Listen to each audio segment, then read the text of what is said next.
So today is January the 3rd, 2023.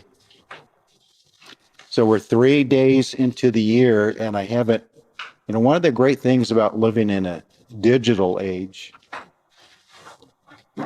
is that you don't have to spend the first month of the year putting the wrong year on your checks as you go through January, because we hardly write a check anymore. So don't have to worry about that. And the time of day and the date of the month and the month itself is all around you on your smartphones and everything else that you use. So I don't know. I can't remember the last year I had a calendar in my office or hanging up in our house. Our kids used to get us a really neat little desk calendar every year for Christmas, with each month have kind of a seasonal picture of the grandkids or something on it. And they stopped giving it a few years ago because nobody uses calendars anymore. I just looked at the pictures. I enjoyed looking at the grandkids every day. So we're in a new year. I hope it will be a blessed year for all of you. And we'll ease ourselves back into these end time studies. This will actually close out the first year tonight because we started last January. These are the first and third Tuesday, but we started on the third Tuesday last year. So tonight kind of closes out an entire year. And this is session number 19. And the two handouts that you have are going to be, well, we used the timeline worksheet, I think all the way back 3 or 4 sessions ago. So we've been using this one for several times. And tonight we're going to be looking at that final column, that timeline worksheet. And that final column will probably be session 19 and 20. It'll probably take us a couple of sessions to get through that last column. And what this other handout is that says session 19 and 20, End Times Bible Study handout, is I took all of those verses in that third column, plus some others, and then organized it into 8 key points. So instead of just looking at a whole column of verses and a few words attached to it, they can kind of be a little bit confusing. I took those verses and organized them into separate points. And that's what I want to go over tonight. So I put up on the board for us these anchor points, and we've gone through these Matthew 24 just to kind of remind ourselves where we are. We got to Matthew 24, we got to verse 15, and Jesus said, stop and go to Daniel regarding more details about the abomination of desolation. So the abomination of desolation that happens in the middle of the 7 years is like a key. He said, okay, it's time to stop, go over to Daniel and learn more about it, and then come back to Matthew 24 and you'll understand the rest of the chapter better. To me, that's what he's saying there in 24:15.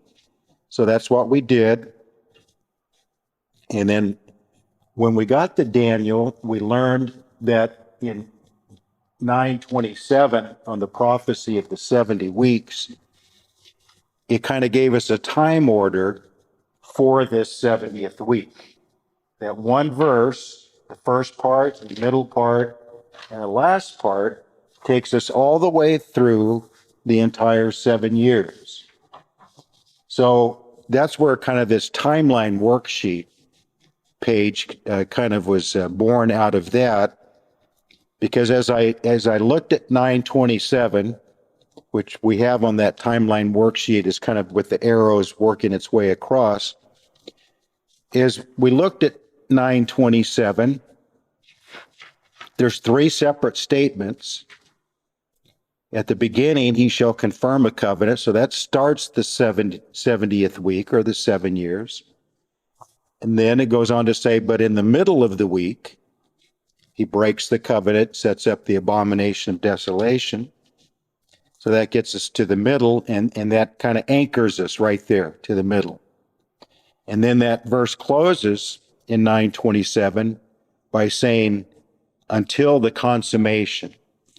So just for maybe a little closer look, let's go to Daniel 9:27 and look at the layout of that. Read 9:27. And what we're looking at, and this will be one of the points down in point number 6. We won't probably get to it tonight. But there are two princes described in this prophecy. And I've always seen it that way, but the more that I've studied the Old Testament prophets, you start seeing it in a lot of places. And it's not always like directly, sometimes kind of veiled, sometimes the phrasing is a little bit indirect, but you start realizing, I'm seeing it again in my daily Bible readings, reading through Isaiah and Jeremiah, now I'm in Ezekiel.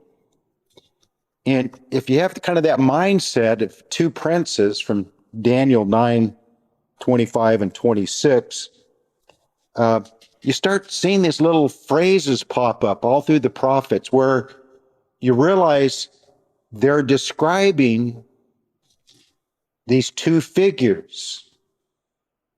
They're describing this evil figure. At one point, it may be called the king of Babylon, or the king of Assyria, king of Greece, the king of the Fourth Empire.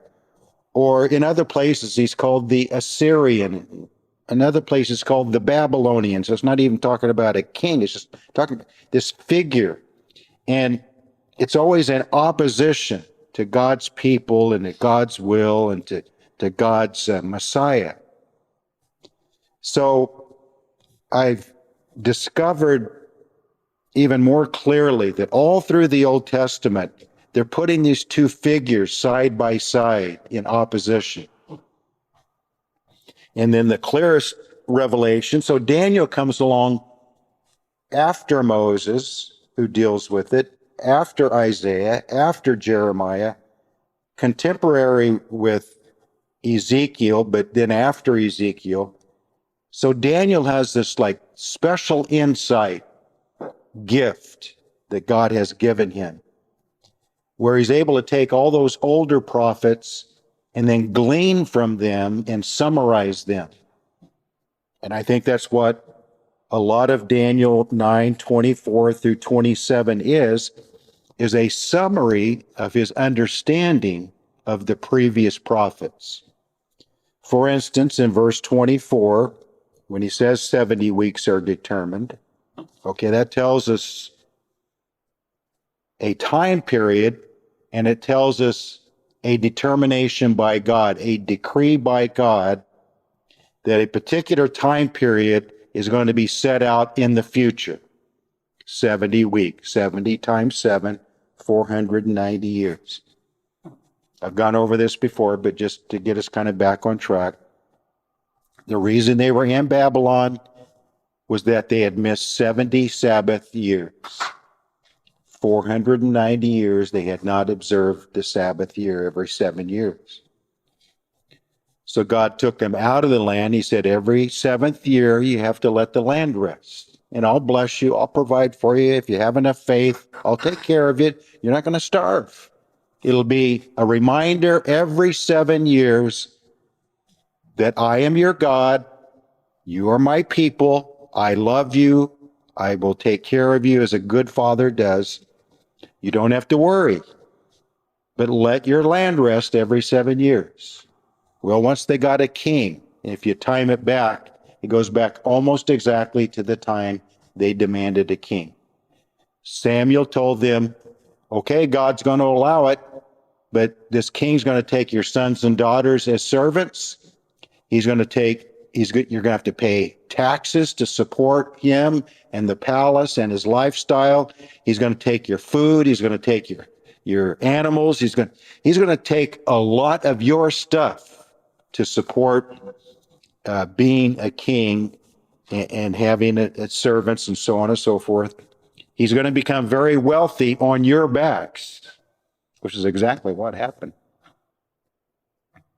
So the people, evidently, we're not told directly, but the fact that they quit observing the Sabbath year as soon as they got a king leads us to believe that they concluded we can no longer afford to let the land rest and to, observe a Sabbath year.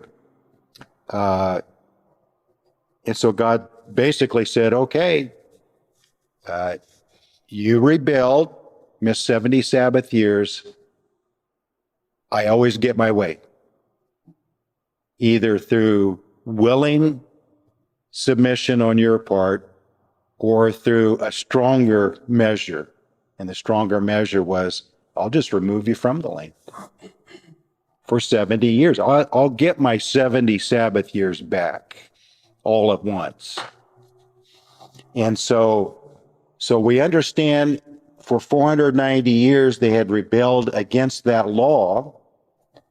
So God gets those 70 Sabbath years back by 70 years captivity in Babylon. And then he gives this prophecy, I have a plan for you in the future for 490 years. And that's what this prophecy is about. And then those items listed in verse 24, there's 6 or 7, depends on how you count them, of all that he's going to accomplish during these 490 years. And all of them describe what Christ did in his first coming and will finalize in his second coming. Finish the transgression, make an end of sins, make reconciliation for iniquity, bring in everlasting righteousness, seal up vision and prophecy, to anoint the most holy. That is simply Daniel's rewording, summarizing Jeremiah's new covenant. Jeremiah 31, verses 31 through 34. You go read that, follow the cross references. Ezekiel talks about it. Isaiah talks about it. But Jeremiah is the one who calls it the new covenant in chapter 31, verses 31 through 34. Daniel was the protege of Jeremiah. Jeremiah was his mentor. Therefore, Daniel would know Jeremiah's new covenant details quite well. So this is just a rewording. Verse 24 is a rewording of the details of Jeremiah's new covenant. But it's going to be accomplished through this figure. Which figure? The one in verse 25, Messiah the Prince. So that's the good figure. But after 62 weeks, and there's already been 7 weeks, so 69 weeks, 483 years from a certain starting point, Messiah shall be cut off. There, Daniel borrows language or quotes from another prophet who influenced him greatly, Isaiah chapter 53, a famous chapter about the suffering servant, the death of Christ. Isaiah 53:8 tells us that Messiah shall be cut off. He shall be cut off from the land of the living. He shall be killed. All Daniel is really doing in this prophecy is taking language from previous prophets, kind of reorganizing them, and then this is what comes out. Messiah shall be cut off, but not for himself. He didn't have to die for his own sins, but for the sins of others. And the people of the prince who is to come, there is a prince who will come sometime after Messiah, the prince, is cut off or killed, shall destroy the city and the sanctuary. Many people believe that's Titus in 70 AD, but we believe that it goes way beyond that, and there's going to be a final fulfillment of it at the return of Christ. Verse 27 is our timeline. He, the prince to come, shall confirm or make strong. So he doesn't make a new covenant. He confirms a previous new covenant, Jeremiah's new covenant, which is mentioned back in verse 24. Well, how is that covenant confirmed? Well, he lets them rebuild their temple, start their religious practices again, gives them access to the Temple Mount, which seems impossible in our day, but we see it heading that direction. So that's what he makes it for 1 week. So that's the 70th week, the last 7 years. But then we come to the middle of the week. So he agrees to 7 years, but in 3.5 years, he decides he no longer wants it to be enforced. So he's going to bring an end to sacrifice and offering. So that's the end of the access to the Temple Mount, the temple, whatever form that will take, and the abomination that makes desolate, the abomination of desolation. So this is where Jesus said in Matthew 24:15, go back to Daniel, find all the places where it's mentioned, study everything in front of it and after it, and then come back to Matthew. So that's what we're doing. And then Daniel 9:27 is kind of what inspired this timeline worksheet. We're working out the start of the 7 years, the middle of the 7 years, the end of the 7 years, which in this verse is called even until the consummation. You notice those words, which is determined. That's from God's standpoint. I have determined all this. It is decreed. It's going to happen. It's part of my plan. It's all on a time schedule. And when that time comes, that consummation, which is at the end of this is the 7 year line. This is the whole ages from the time of this age and the age to come. So these are not the same timeline. This is a much larger scale. And so we're living in this age now. I give all the verses that mention that idea. And then we have the age to come, which is the millennial. Revelation 20 mentions it 6 times. What happens to change from this age to the age to come? What changes it? 2 things, which is 2 Thessalonians 2:1. We beseech you, brethren, by the parousia, the coming. Actually, the idea is arrival or presence. We beseech you by 2 things, the parousia of Christ and our gathering together, the episunago. We get a synagogue with epi in front of it, which intensifies it, gather together. So 2 events happen to change from this age to the age to come. And those 2 events happen at the same time. And everything changes. So I do the same thing down here. We've kind of done this before. The 3 parts of Daniel 9 along the 7 years. And then this is where Jesus said, when you see the abomination of desolation, go to Daniel and understand it. And then, so just 4 little words kind of outlines Matthew 24 and 24:21. When you see the abomination of desolation, then there shall be tribulation such as there never was. That's the last 3.5 years. Then we're moving along that timeline. We get to 24:29 immediately after the tribulation. So now we're at the end of 24:21. Then chapter 24, verse 30, then he shall send his angels.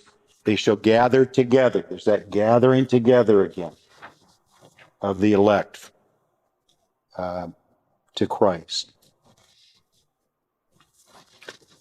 So let's look at these 8 key points. The first one, and I have this at the top of the 3rd column next to the bold word end. Revelation 10:7. So let's go over there. And something often overlooked in Revelation 10:7. So these are the seven angels sounding the seven trumpets. Chapter 8 and 9 describe the first six trumpets. And kind of like the millennial, the age to come, is set off from the first 6 days. We've gone over this before. From Adam to Christ was 4 days. Christ, from his first coming to his second coming, was 2 days. That's in the book of Hosea. And then the millennial, we describe it as the Sabbath period, or the seventh day. So there's the idea of the seventh being the Sabbath. But so often, you got 6 because that's the number of man, 7 the number of perfection or God or completion. And often they're like set apart from each other. 6 and then 7, kind of like set apart. And that's what you have here. You have the 6 trumpets, chapter 8 and 9. And then it's like it doesn't, you expect to go right into the 7th trumpet, but you don't. It's like, okay, I got to read a bunch of other stuff before I get to it actually doesn't sound until 11:15. So you skip a long ways until you get back to the 7th trumpet. But God knows that, so he kind of reminds us in 10:7. But in the days, and it's important, that plural idea is, because there's something about the 7th trumpet. The other 6 seem to be like a loud, short blast, and then the event happens. The 7th trumpet seems to be a blast that lasts for a while, days, because a lot happens in the sound of the 7th trumpet. When he is about to sound, the mystery of God would be finished, as he declared to his servants, the prophets.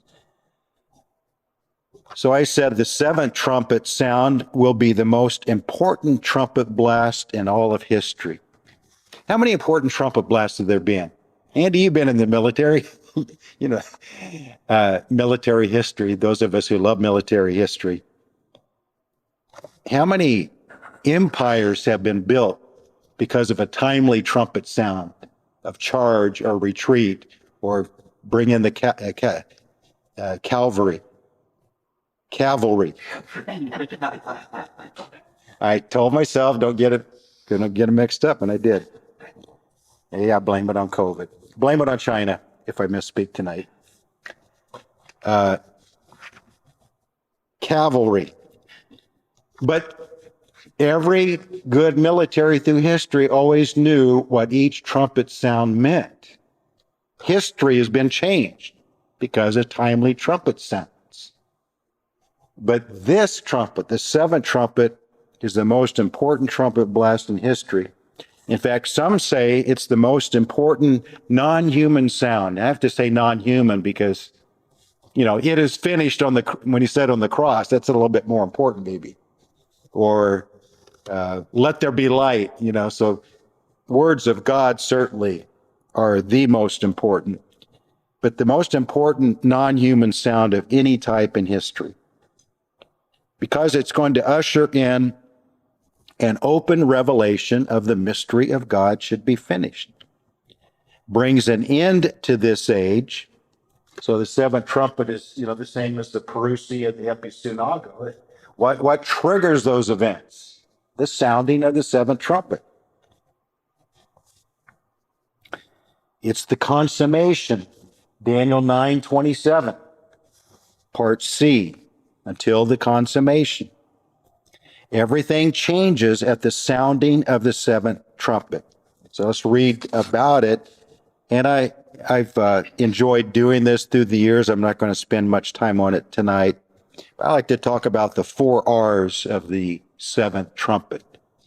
It's just kind of a way of a memory device, makes it easier to understand some of the major events that happen, the sounding the seventh trumpet. 11:15, the seventh angel sounded, and there were loud voices in heaven saying, the kingdoms of this world have become, and you have the kingdoms in italics, simply the kingdom of our Lord and of his Christ, and he shall reign forever and ever. So one of the R's, he's coming back to reign. In order to reign, he has to return, of course. And at his return, there's a resurrection. So the seventh trumpet sounds, he returns, there's parousia, there's a resurrection, he gathers together his saints. There's his reign, and there's also mentioned here the reward that he brings with him. So verse 16, the 24 elders who sat before God on their thrones fell on their faces, worship God, saying, we give you thanks, O Lord God Almighty, the one who is, who was, who is to come, because you have taken your great power and reigned. The nations were angry, your wrath has come, the time of the dead that they should be judged, and that you should reward your servants, the prophets and the saints. And those who fear your name, small and great, should destroy those who destroy the earth. So when is the rewarding time of the saints? The sounding of the seventh trumpet. Not some 7 years earlier in some kind of pre-tribulation rapture, where we're told the saints are raptured, go to heaven, there's the marriage, there's the rewarding time, there's rejoicing, they're up there with Christ. Well, we'll take care of that at point 3.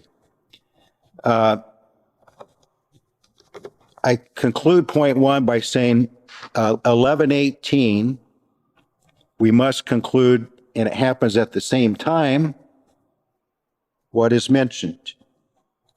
Your wrath has come, and that you should destroy those who destroy the earth. So God's wrath and destruction on the enemies happen at the same time as his return, the resurrection of the saints, the rewarding of the saints, and the beginning of the reign of Christ. So the 4 R's and the other 2 points, wrath and destroy, they all happen at the seventh trumpet. It's a pretty big deal. I've gone over this, so I won't spend much time on point 2, but the seventh trumpet that accomplishes point 1 is the same as the last trumpet of our resurrection of 1 Corinthians 15, 51 through 55. I would like to point out something there if you turn over to 1 Corinthians 15. One of the things I'm enjoying more than ever, and I think it's because the last number of years I've purposely tried to spend more time in the Old Testament prophets, is you begin to recognize more how the language and phrasing of those Old Testament writers are in the forefront of the New Testament writers, and they're basically saying the same thing. They're quoting. They have in mind particular people of the Old Testament. So when we say in verse 51 of 1 Corinthians 15, behold, I tell you a mystery. We shall not all sleep, but we shall be changed. In a moment, in the twinkling of an eye, at the last trumpet, the trumpet will sound, the dead will be raised incorruptible, and we shall be changed. What did he say twice? We shall be changed. Can you think of an Old Testament famous passage that says the same thing? Job 14:14. If a man dies, shall he live again? All the days of my hard service, I will wait till my change comes. So Job, being one of the earliest books of the Old Testament, we don't know exactly when he lived, maybe around the time of Abraham, maybe even a little before, but way back there, And already godly people were calling the resurrection their change. And it's easy to understand. Change from a mortal body to an immortal body. Do you think Saul of Tarsus at the feet of Gamaliel knew the language of the Old Testament as well or better than maybe anybody? Maybe anybody ever. I don't know. Do you think, and again, I have to say this because people get the wrong ideas. I know it's inspiration. I know the Spirit is directing him to write this. But the Spirit is directing him to write what's already in his mind, that the resurrection is called a change. He already knew that growing up. And so the Spirit is allowing him to use the exact same language as Job used. So the seventh trumpet that accomplishes point 1 is the same as the last trumpet of our resurrection, 1 Corinthians 15, which is the same as the trumpet of God, 1 Thessalonians 4:16, which also mentions the shout of Christ, the voice of Christ and of the archangel. And the same trumpet as the post-tribulation, a great sound of a trumpet, Matthew 24:31, which is a direct quote from Isaiah 27:13, where he uses the definite article because it's a particular trumpet that they seem to all know about. They all seem to know about this seventh trumpet a long time before Revelation, where he says the great trumpet will be blown. And that verse goes on to say that that's the time people will come to Jerusalem to worship the King. That's during the Millennial. What starts that process? The great sound, the great trumpet will be blown. So Jesus is just quoting Isaiah. Why is Jesus quoting Isaiah? Well, who told Isaiah to write what he wrote? Jesus did. So why did Jesus tell us to stop and go to Daniel to learn more about the abomination of desolation? Because you read all through those prophecies and visions, and then the interpretation of them is given to Daniel by who? Gabriel, mostly, other angels occasionally. What is an angel? A messenger. Who gives him the message to go carry to somebody on the earth? Jesus does. So Jesus was telling Gabriel, I want you to tell Daniel all these things about the abomination of desolation. So when Jesus says in Matthew 24:15, regarding this event, go to Daniel. Why? Because I already sent Gabriel to tell him all that stuff. So I don't need to repeat it here. And Daniel's an inspired book of the Bible. So, I sent Gabriel to give him that message 600 years ago. So go back and read it. Then come back to Matthew. Point 3, this is the fulfillment. I like this one. So let's turn to Revelation 6. I fellowship with many good, godly people who hold to a pre-tribulation rapture. So certainly don't make it a test of fellowship. But the more I study eschatology and the more I study a passage like this, I can't get anywhere near that belief. So in Revelation 6, verse 9, when he opened the fifth seal, so we're way into the tribulation, I saw under the altar the souls of those who had been slain for the word of God, for the testimony which they held. In the tribulation, I think is the idea. I think this is when they were slain for the word of God and for the testimony that they held. Keep your finger there, because he's simply describing people go to 12:11 of Revelation. And they, saints, overcame him, Antichrist, by the blood of the Lamb, by the word of their testimony. They did not love their lives to the death. These are clearly people being killed in the tribulation during the time of Antichrist. All I think chapter 6, verse 9 is talking about, very similar wording. They'd been slain for the word of God and for the testimony that they held. It's just talking about and people who were killed earlier than chapter 12, verse 11. There's ongoing martyrdom all the way through. And those who had been martyred during the tribulation, they're up in heaven under the altar.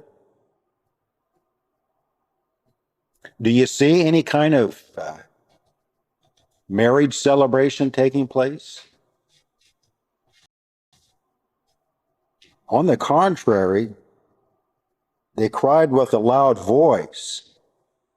This is anguish, or at least this is serious. This is not happy. Let us be glad and rejoice, for the marriage of the Lamb has come. This is not this here.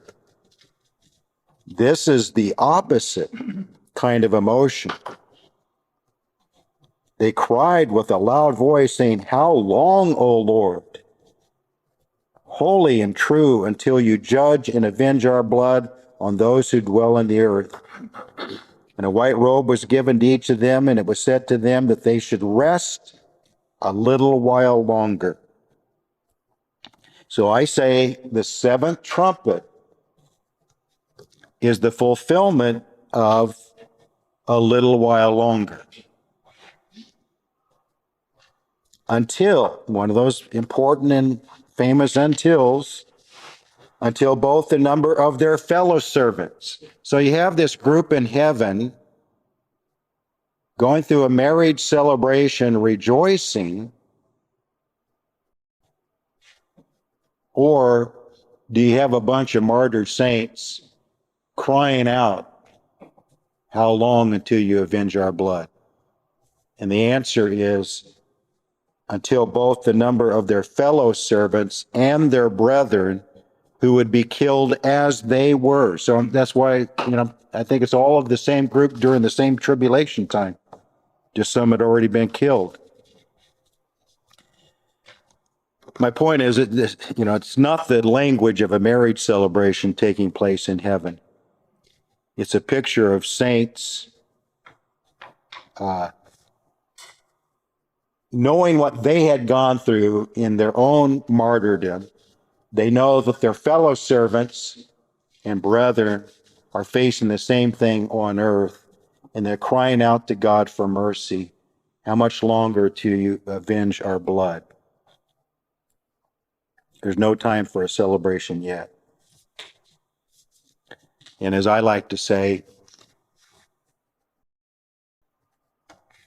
the idea of a group of saints in heaven rejoicing, being rewarded, being married to Christ,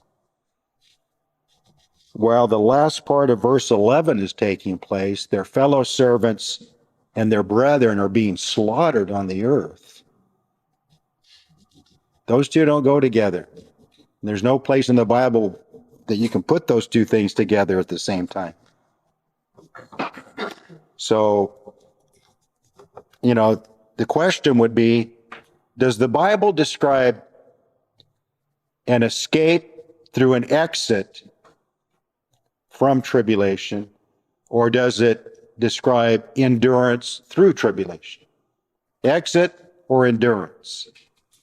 And I know that the more I study this, and I study others around the world who are, studying these same subjects, and many of them who travel around the world and minister to Christians around the world, one of the things they are almost shocked at first about, and they come back to America and they say, it's really only in America the West in general, but especially America, that this idea that God would not allow us to go through tribulation, and his plan is for us to escape it through an exit. In other countries where Christians, especially Muslim countries in China and places like that, where Christians are being killed all the time, they don't have this mindset of God's plan is escape from tribulation. They have a mindset of God's plan is endurance through tribulation. It's really mainly an American thing, and it's pretty strong in America. But that's one of the setbacks or problems, I think, of the long prosperity and blessings upon America, is it develops this mindset of, as I've heard many people say, God, if God allows his church to go through the tribulation, that is, he is allowing spousal abuse. So I immediately always have two thoughts. All the saints that have been slaughtered through history, was that spousal abuse? Because they're qualified for the bride. They're the bride too. They got slaughtered. And, the old thing of, does he love the saints he raptures more than the saints that come up during the tribulation that get slaughtered? I mean, if it's spousal abuse, why doesn't he rapture them the moment they're saved during the tribulation, or the moment they're baptized, whatever? But the moment they become his, why doesn't he rapture them then? Because if his plan is for us to escape all that. No, plenty of places in Revelation where he lets his saints go through it and be killed. So I don't think it should be any different. I'll close on point 4, the parousia, the coming, arrival, presence of Christ. So let's turn to 2 Thessalonians 2:1. This has become my new favorite in my mind. I'm sure those who hold a different position would have a comeback to it of some type. But this is my new favorite, what I call shortest proof, defense maybe, against a pre-tribulation rapture, or proof of a post-tribulation single resurrection at the return of Christ. No two phases, no two parts, nothing separated by 7 years or anything like that. I think the easiest way to show it, and you don't have to use the Greek words, but sometimes it's good. There's simple words that kind of explain it a little bit. Parousia means arrival or coming. Presence is a good word for it. The parousia of 2:1 is the same parousia as 2:8. Now, does that make sense? There's a coming of Jesus, parousia, in 2:1. And that same word, parousia, coming, is used in 2:8 of the destruction of the Antichrist. The Lord will consume with the breath of his mouth and destroy with the brightness of his parousia. Now, the same writer, writing to the same church about the same subject, about the same time period, uses the same Greek word, parousia. It says the parousia of Jesus to gather his saints to him, in verse 1, is the same parousia of him destroying the Antichrist. They both happen at the same time. It's the same parousia, the same coming. So that's one way. So that's using two verses. And then the gathering together to him is this word episunago, or episunagage, whether, the noun or verb. The episunago in verse 1 that happens at the parousia of Christ, that also is the parousia that destroys the Antichrist, is the same episunago of Matthew 24:31. I have it here. Where immediately after the tribulation, he sends out his angels to gather together his elect. Again, using the same Greek word. So use two Greek words. You don't have to get too fancy about it. And just place them in time. Two places parousia is used in 2:1 and 2:8, accomplishing two totally different events, but at the same parousia. At this parousia, he gathers his saints to him in 2:1. Matthew 24:31 uses the same word, gather together, but it happens immediately after the tribulation. So in my mind, and I know somebody well-versed with a different view would have maybe a decent answer to this, but in 3 verses, 2 Thessalonians 2:1, 2 Thessalonians 2:8, Matthew 24:31, if you can connect the coming and the gathering together in those 3 verses. As I told someone recently, the more detailed I get into the subject of eschatology, it's kind of weird what happens. As you're trying to deal with a lot of detailed, complex subjects, you're all over the Bible, you're trying to put them together like pieces of a 10,000 piece puzzle, it seems like sometimes. So you got all this information, you're trying to fit it all together. But what is happening is in the back of my mind, the Lord's using all that to say, by doing this, going through this detailed, long process, you're not making the subject more complicated, you're making it more simple. To where you're able to take 3 verses and kind of put it all together and say, these 3 verses only allow for one conclusion.